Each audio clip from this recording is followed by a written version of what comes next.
Well, I've come here today mostly to see the India Craft Week. Every piece is so, like the detail in each is so amazing, and the skill that goes into it is such a wonderful thing to actually witness. It's a Kani weaving. It's one of the toughest weaving in the world, and it takes years to complete a design.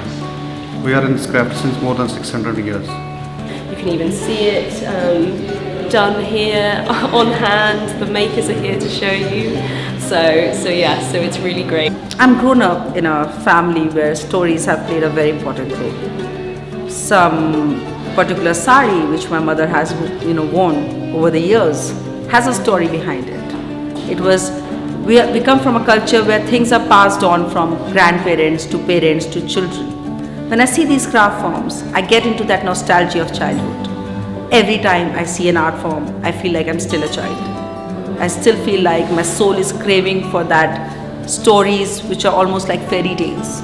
And when I make a piece, then I think I'm making some history, because our creation is a new inspiration for our new generation.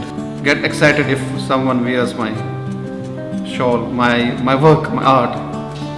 It's a love in this art and work. It's a love.